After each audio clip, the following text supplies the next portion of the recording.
Bienvenue encore une fois de plus, fidèles abonnés et téléspectateurs de Wazalendo DRC TV. Nous sommes heureux de vous rencontrer aujourd'hui pour vous informer. Abonnez-vous, aimez, commentez et partagez massivement.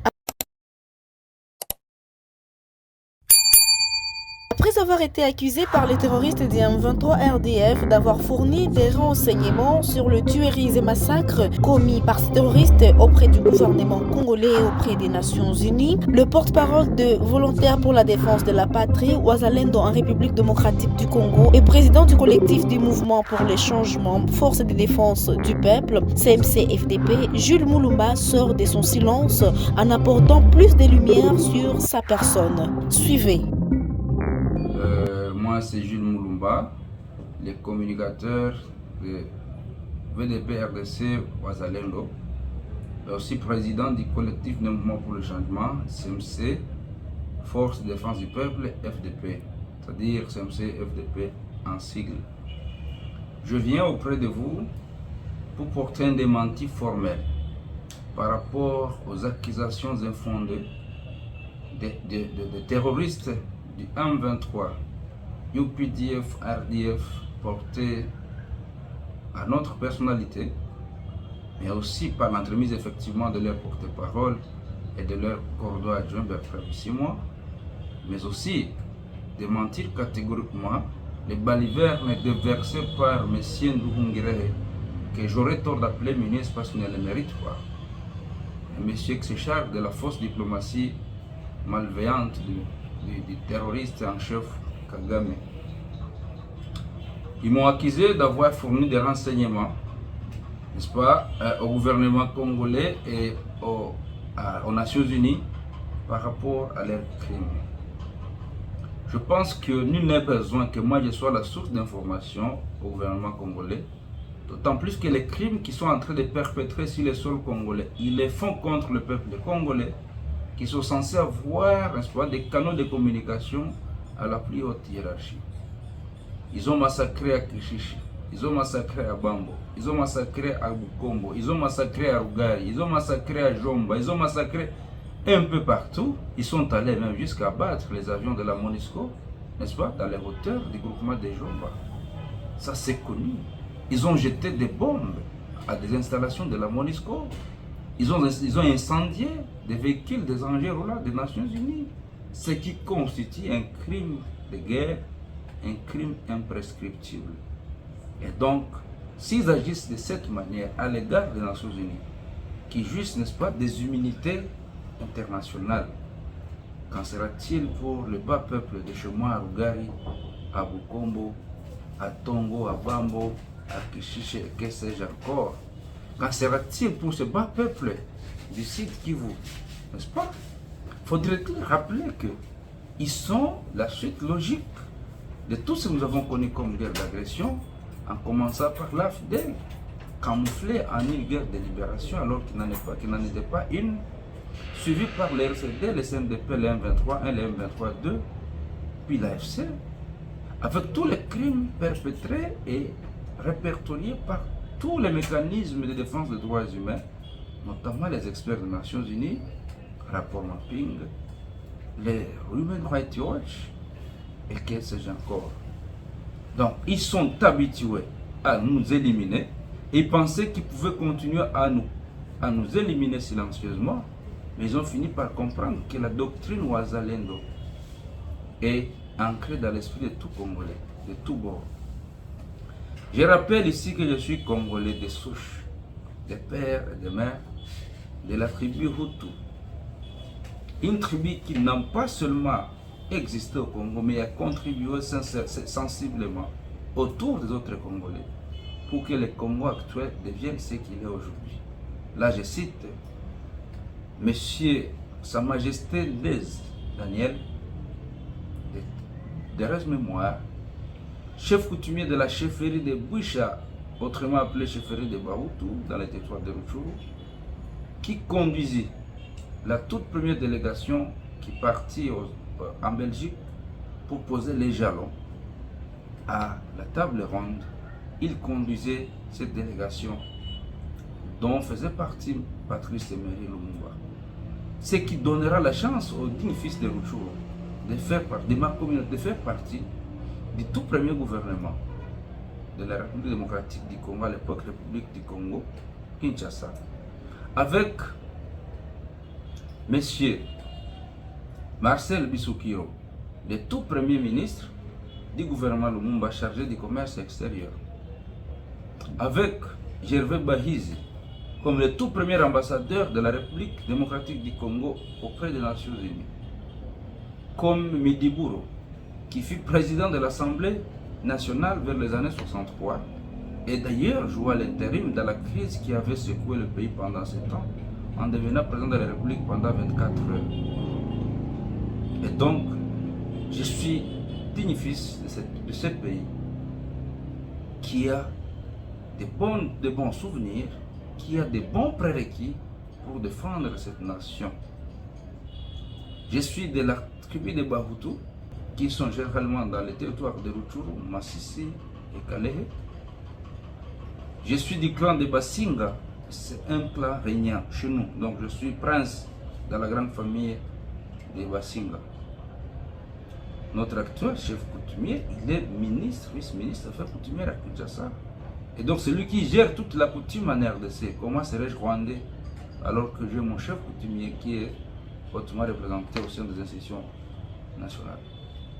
Je suis de la trempe du professeur Nyabirungu Mwenesonga, le grand doyen de l'université de Kinshasa, les monuments dans le domaine du droit. Je suis, s'il faut le dire, le petit frère du professeur Segiho Bebigira, actuel avocat de la République démocratique du Congo auprès des instances internationales d'Arusha et à la Cour internationale de justice. Que dois-je encore dire? Que je suis le frère du général Bikweto qu'on appelait Ranger, rabattu à Kinshasa par des lâches rwandais infiltrés au Congo, simplement parce qu'il voulait venir à Goma sauver la RDC contre l'opprobre qui nous était imposé en 2012. Et c'est après son assassinat que Baouma viendra pour effectivement nous sauver. Je ne suis pas à la première heure de la résistance. J'ai résisté contre ces charognards. En 2007, quand il y avait Pareko, sous la conduite du général Muzalendo Lafontaine, personnel Sikouli, secondé par Mugabo Hassan et Ntassibanga.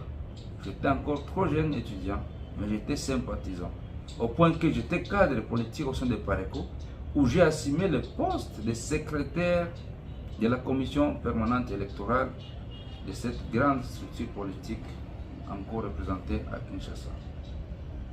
Je fus résistant aux côtés de Baouma, Mamadou, Chirimwami, des mémoires, avec la coordination du général Jean-François Olenga, avec qui je parlais comme si je parlais à son père. Il peut avoir de bonnes souvenances si je le revoyais encore. Je suis résistant aux côtés du colonel Bikoko, actuellement encore vivant, Sekololo, encore vivant, et que sais-je encore. Donc me qualifier de Rwandais ou d'FDLR, c'est juste simplement être ignorant. Mais ça m'interroge aussi parce que comment ces Rwandais qui prétendent défendre les rwandophones m'en veulent alors que je serais peut-être le premier qu'ils défendent. Ils seraient peut-être aussi fiers que je défende la RDC pour que ce soit des rwandophones qui défendent, trouvent leurs droits au Congo sans passer par la compromission. C'est ce qui prouve qu'ils ne sont pas là pour la cause qu'ils défendent. Ils se camouflent derrière autre chose et ce sont les imbéciles, les naïfs qui les suivent aveuglément. J'ai envie donc, pour répondre à M. Nduhungire, que j'aurais honte d'appeler ministre, que le tout premier FDLR, fondateur des FDLR, s'appelle Moraka Bije, qui fut colonel sous le régime de Habyarimana, et a fui au Congo. Il va fonder ce qu'on avait appelé à l'époque Alire, quand les Rwandais commençaient l'FPR commençait à massacrer les réfugiés. Converti en RDF en 2003 après la sensibilisation faite par M. Bertin Kirivita et Jean Serufuli Ngabaseka, Théon Pabuka, des naïfs nés utilisés par Kigali pour détruire ma communauté. Ils vont sensibiliser ces Rwandais qu'ils ont rapatrié au Rwanda. Avec pompe, avec plus de 200 militaires à l'époque. L'opération s'était passée au Sud Kivu. Mais ce monsieur n'a jamais été arrêté ni jugé. Il a été bombardé général au sein des RDF. Et jusqu'à maintenant, il est utilisé contre la République démocratique du Congo parce que c'est un pire recruteur du Rwanda au sein des résiduels de FDLR. Et donc il commence par là avant de me taxer d'être un FDLR. Et si donc il pense que je suis rwandais, c'est le bon moment donc. Je viendrai défendre les droits des rwandophones au Rwanda. Parce que et le Hutu et le Tutsi et le Twa vivent l'esclavagisme de l'époque pharaonique. Et comme le président de la République l'avait bien su de le dire, ils ont besoin de notre soutien. En me taxant des Rwandais, ils se jettent eux-mêmes la pierre. Ils se jettent la pierre, ils se jettent la lance. Ils mettent le doigt dans la niche de la tortue. Et une fois dedans, ça ne sort pas, il faut couper. J'en vais répondre au Baliverne, versé ce matin par M. Lawrence Kanyuka, en disant que les Wazalendo avons attaqué leur position en violant les cessez-le-feu. Je réponds aussi effectivement à Bertrand Bisimwa. C'est Mouchi rwandonisé, un Congolais de pacotille qui sert les intérêts mercantilistes des envahisseurs de son pays, sans se foutre du sang des Congolais versés à Bukavu, à Makobola, à Kassika et que sais-je encore. S'ils pensaient que nous devrions les suivre, nous ne les suivrons jamais et nous les résisterons jusqu'à ce que le Congo devienne ce qu'il doit être. Et c'est bientôt. Parce que comme nous l'avons prophétisé, nous le Wazalendo, c'est le temps de la rédemption. Et personne ne saura nous arrêter. La violation de cessez-le-feu a été effectivement l'œuvre de ces envahisseurs qui n'ont jamais voulu la paix. Et quand ils négocient, rassurez-vous qu'ils planifient toujours le plan B. Pour preuve, ils ont négocié avec Abiyarimana. La suite, c'est qu'ils l'ont abattu, n'est-ce pas? Et ils sont passés à la vitesse supérieure, foulant au pied les accords d'Arusha. Ils ont négocié avec Idi Amin Dada. La suite, c'est qu'ils ont repris les armes en 1981 pour conquérir l'Ouganda en 1986. Ils ont négocié en RDC sous les RCD, n'est-ce pas? Bombardé vice-président de la République, autant de généraux, de colonels. La suite, c'est laquelle? Donc, ils ne peuvent que tromper les naïfs et les ignorants. Voici les faits saillants, principalement dans les territoires de Rutshuru, Masisi et au sud Kivu, prouvant la violation de cessez-le-feu par ces envahisseurs. En date du 2 mai 2025, ils ont attaqué nos positions à Kitunda en groupement de Kihondo. En date du 4 mai 2025, ils avaient attaqué nos positions de SMCFDP, Silac, Seboussenen et Kabizo en groupement de Tongo, chauffeur de Buito, territoire de Rutshuru. En date du 5 mai 2025, ils avaient encore attaqué les SMCFDP, les Wazalendo, à Boussenen encore Kabizo. En date du 13 mai 2023, ils avaient attaqué nos éléments Wazalendo sur l'axe Mweso Kashuga. En date du 15 mai 2025, ils avaient attaqué nos éléments à Kabizo, à Bundase, à Tongo et à Bambo. En date du 16 mai 2025, ils ont bombardé Bambo, Kagando, Kishiche. En date du 17 mai 2025, ils ont fait un raid à Bundase, Kajagari. En date du 18 mai 2025, ils ont attaqué Kojo, Roussavé. En date du 19 mai, ils ont attaqué Kojo, Roussavé, le Wazalendo. En date du 20 mai, ils ont attaqué nos éléments sur l'axe Rubwe Sud, Rubwe Nord, Kanyati, en groupement de Tongo. Gashavu, Muko, Kibwe, Mashiga, Kazuba, Karambi, en groupement de Bukongo. En date du 21 mai, ils ont attaqué nos positions à Mugogo, Kamena, en groupement de Tongo, même à Lubwesi. En date du 22 mai, ils ont attaqué nos positions à Kazuba, Karambi, Chahemba, Bukombo et Kiesa Jacob. En date du 23 mai, ils ont attaqué nos positions à Bitsi, Burukara, Kanyati, dans le groupement de Tongo, Machango, Kibete, Kibwe, Boambira, Kinyamugezi, dans le groupement de Bukombo. En date du 24 mai, ils ont attaqué Ngoroba, en groupement de Mutanda, Munguli et Bouma, en groupement de Kihondo. Des embuscades conduites contre les éléments du CMCFDP en territoire à Kanyati et Kojo. En date du 25 mai, ils ont poursuivi les affrontements à Kanyati, Makomale et Kesejanko. En date du 26 mai, ils ont attaqué nos éléments Makomalehe, Bipura, Hanika et Kesse Jacob. En date du 27 mai, ils ont attaqué nos éléments à Tongo Marangara, Kanyangiri, Kapopi. En date du 28 mai, ils ont attaqué nos éléments, n'est-ce pas, à Kabizo et Rugere. En date du 29 mai, ils ont attaqué nos hommes à Butalonga, à Butare, dans le mouvement de Tongo, chefferie de Buito. En date du 1er juin, ils ont attaqué Bipura, Mashiga, Lulere, en mouvement de Bukongo. En date du 3 mai, du 3 juin, ils ont attaqué Mashiga encore une fois, Kinjugu, le mouvement de Bukombo, chefferie de Buito, de Rutshuru. En date du 5 juin, ils sont revenus, ils ont attaqué nos éléments en groupement de Kihondo, spécialement à Mahanga, Kanage, Mubirubiru et que sais-je encore. Le 6 mai, le 6 juin, ils ont attaqué Mashiga. Le 17 juin, ils ont attaqué Nyanzale. Le 18 juin, ils ont attaqué Kagando. Le 20 juin, ils ont attaqué Mashiga, Kavumu, Bipura. Le 21 juin, ils ont attaqué nos positions à Nyakubande. Le 22 juin, ils ont attaqué nos éléments. La nuit, les éléments au PDF ont quitté la localité de Kassave, passant par Mubira vers Kanyesa Nene pour traverser la montagne de Nyamukumbu, puis rentrer chez eux en Ouganda vers 21h cette nuit. Ces OPDF étaient venus suppléer les RDF en mission de ratissage humain dans cette zone. Ils ont pillé tout ce qu'ils trouvaient sur leur passage. Les corps sans vie sont identifiés. Plusieurs habitants, notamment Patrick, habitat de Buramba, Pendance, habitat de Nyamilima, Toms, habitat de Nyamilima, Mukulu, habitat de Buramba, Moïse, habitat de Nyamilima, Eli, habitat de Buramba, Passi, habitat de Nyamilima, Muholo, habitat de Nyamilima, Pacho, habitat de Nyamilima. Malheureusement, l'Ouganda trompe la vigilance des officiels congolais disant qu'ils sont dans la même fameuse opération Souja. Embuscade, la même date, contre les éléments VDP. Et le 25 juillet, ils nous attaquent à Mugogo. Le 26 juillet, ils nous ont attaqué encore à Bukombo, Moulimbi, à Bambo et Kesse Jacob.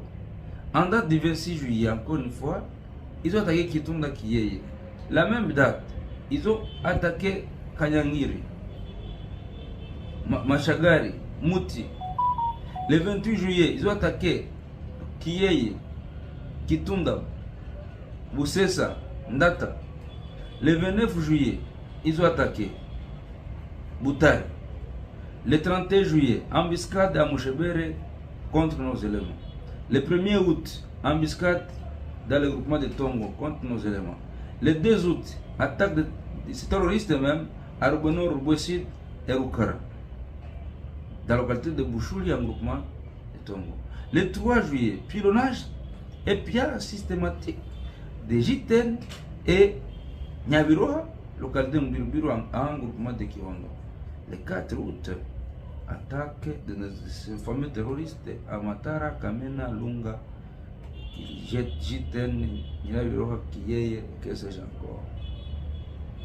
Le 7 au 9 août 2025, les mêmes RDF, venus de Nyanzale, Katolo, Kashuga, ont attaqué simultanément Munguli, Mobi, Nyarubande et plusieurs villages dans la localité dans le groupement de Kihondo. Affrontement à Kagando dans la localité de Bambo et à Kalong dans la localité de Tchai, groupement de... Toutes ces attaques sont suivies par des massacres systématiques et des incendies de maisons. Et si on parlait de ce qui se passe au sud Kivu, le 29 juillet 2025, ils ont tué à Kalingi. Le 1er août 2025, ils ont enlevé 35 personnes et porté disparu. Le 1er août, le 5 août, attaque sur l'axe Lulenge dans l'objectif d'atteindre Kindu. Le 6 août, ils ont attaqué à Mwenga avec l'objectif de foncer effectivement, parce que pour eux, il faut ouvrir le front au sud Kivu pour foncer vers sur un axe qui mène vers Kindu et un axe qui mène vers Kalemi, en fait d'embraser toute la partie orientale. Et si je vous disais que pendant ce temps, ils infiltrent la ville de Kisangani, pendant ce temps, l'Ouganda forme Thomas Lubanga avec India Queen, soi-disant innocent Kaina, pour qu'ils attaquent, qu'ils déstabilisent systématiquement l'Ituri. Si je vous disais qu'ils ont infiltré jusqu'au Hotouele, au Bazouele, monsieur, donc, journaliste, nous devons cesser d'être naïfs, nous les Congolais, et prendre les devants. Et donc, nous pensons que ça c'est une fuite en avant. Ils ont fini leur formation accélérée de 2 mois avec le Qatar. Ils se posent à la fois comme médiateurs, mais aussi qui se prédisposent en formateurs des agresseurs. Le Congo doit tirer la révérence et voir très loin. C'est aujourd'hui ou jamais que le Congo doit être sauvé. Qu'il pleuve, qu'il neige, la libération totale du Congo a sonné. Le temps de la rédemption est arrivé. Et donc, ces envahisseurs et tous leurs complices, quel que soit leur niveau, au sein de la République démocratique du Congo et à l'étranger, vont pâtir. Et donc, c'est une bonne façon d'interpeller une bonne fois pour tous les gouvernements congolais pour assumer pleinement ses responsabilités, éviter de tomber dans les mêmes erreurs qu'on a connues depuis des décennies, occasionnant la mort de plusieurs millions de Congolais, alors qu'on est capable de gagner cette guerre. Je salue sur la détermination du chef de l'État qui n'a jamais accepté de tomber dans les erreurs des dictateurs, n'est-ce pas, et des mercantilistes internationaux qui veulent à tout prix tirer le Congo vers le bas. Le Congo doit rayonner, il doit retrouver sa place dans les conflits des nations, influencer la politique régionale, pourquoi pas mondiale, pour que tout le monde bénéficie d'une manière directe ou indirecte de toute cette manne, n'est-ce pas, que le Congo a réservé, que Dieu a réservé au Congo. La prédestination prophétique de la RDC doit être mise en contribution désormais. Je salue la bravoure de Wazalendo de tous bords. J'ai oublié de citer aussi les attaques que nous avons connues dans les Rubaya dernièrement autour de Rubaya. Parce que nous, les Wazalendo, on est encore autour de Rubaya. Si l'axe Walikale, n'en parlons pas. Au Grand Nord, n'en parlons pas. Et donc, si nous maîtrisons notre souffle, c'est parce que nous sommes pétris du sens du patriotisme et attachés à la patrie, ne voulant pas effectivement, n'est-ce pas, désobéir à la haute autorité. Mais nous pensons qu'il est grand temps qu'on abroge tous ces principes si inutiles qui ne nous valent à rien. Bravo aux FARDC qui ont tenu, qui ont démontré qu'ils étaient capables d'agir et de tenir fort. Bravo au peuple congolais qui ne lâche jamais. Et il est grand temps donc que nous savourions ensemble cette victoire. Et quand vous voyez les gens qui se disaient être des lions de Sarambe commencer à tituber, commencer à trembloter, c'est que leur fait déjà arriver. Et donc ils doivent avoir lu, ou sinon pas encore lu, que Bertrand Bisimwa, Corneille Nanga, Monsieur Kabila, Kagame, Museveni lisent sur les murs attachés dans leur maison Meni Teke Persi pour dire votre royaume a pris fin. Le royaume a pris fin et jamais ils n'influenceront, jamais encore, jamais négativement et la région et l'Afrique. Les attaques qu'ils ont menées contre les Wazalendo à Kanyola en disent long. Et s'ils persistent, n'est-ce pas, dans cette fourberie, nous allons les cueillir. Et nous, les Wazalendo, comme nous l'avons promis, comme David promis au roi, vivant ou mort, nous allons vous les présenter. Et c'est sous peu qu'on nous mette simplement dans les conditions qui sont les nôtres, qu'on abroge tous ces principes inutiles qui nous retardent et nous allons concrétiser la victoire qui est déjà consommée spirituellement. Matériellement, nous allons la consommer. Et je dis bien, les Wazalendo sont prêts à livrer Bunagana, Tchanzuru Nyoni et tout le reste, n'est-ce pas, Bukavu et Goma, avant la fête de Nouvel An 2026. Je dis et je vous remercie, que Dieu bénisse le Congo, que Dieu bénisse son peuple, que Dieu bénisse son chef de l'État, que Dieu bénisse tous les peuples congolais convertis à Wazalendo. Fidèles abonnés et téléspectateurs de Ouazalendo DRC TV, vous venez de suivre jusqu'à la fin. Sur ce, nous vous rappelons de vous abonner, aimer, commenter et partager massivement pour ne rien rater. Merci et à la prochaine.